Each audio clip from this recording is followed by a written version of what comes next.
300 delle quali con vittoria. Il Cagliari gioca con i numeri e alla fine rinnova la scoperta che 3 è quello perfetto. Calcoli veloci ottenuti in un solo tempo per una squadra rinnovata solo in attacco, dove la coppia Matri-Nenè dimostra che coesistere è possibile. L'Atalanta non viene bene chiamarla vittima predestinata perché ha fatto di tutto per rendere difficile la vita ai rossoblù. Lo dimostrano i primi 33 minuti, guarda che numero. Grandi equilibri, poche occasioni a gol, partita giocata a viso aperto. Solo qualche spunto prima dell'angolo procurato da Nenè e calciato da Cossu. Miguel Anderson da Silva si leva dal mucchio per grattare il cielo e far scoppiare di gioia il Santeria. Un gol da attaccante di razza che ci ha riportato ai tempi di Julio César Deli Valdés. Neanche il tempo di riportare i battiti in regolarità che arriva il raddoppio. I protagonisti sono gli stessi, il repertorio però cambia con deviazione vincente attaccando il primo palo. Dentro l'area di rigore Nenè è il giocatore che non perdona e il titolo di capocannoniere in Portogallo non è stato regalato da Scuola Serale.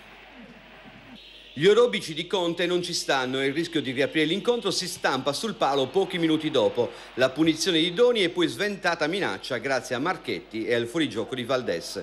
Non finisce qui il primo tempo perché poco prima del duplice fischio Lazzari viene mandato gambe all'aria nei 16 metri e il rigore che Nenè e Matri non litigano per battere è il turno dell'attaccante di Sant'Angelo Lodigiano che batte Consigli.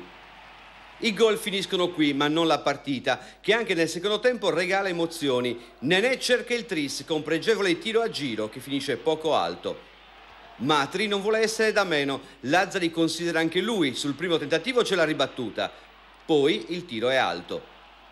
L'Atalanta vorrebbe ritornare in gara ma si scopre il contropiede. Cossu cede a Biondini ma sul cross la difesa bergamasca sventa.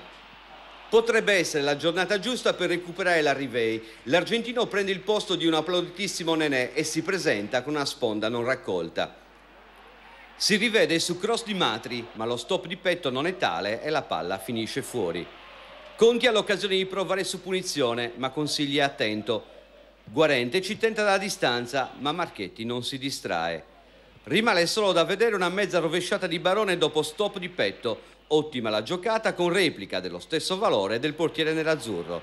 3-0 il risultato che non ha spigoli e nella casella della storia ci sta bene per festeggiare i grandi numeri. Quelli che crescono si possono leggere anche nella classifica. E adesso vediamo le dichiarazioni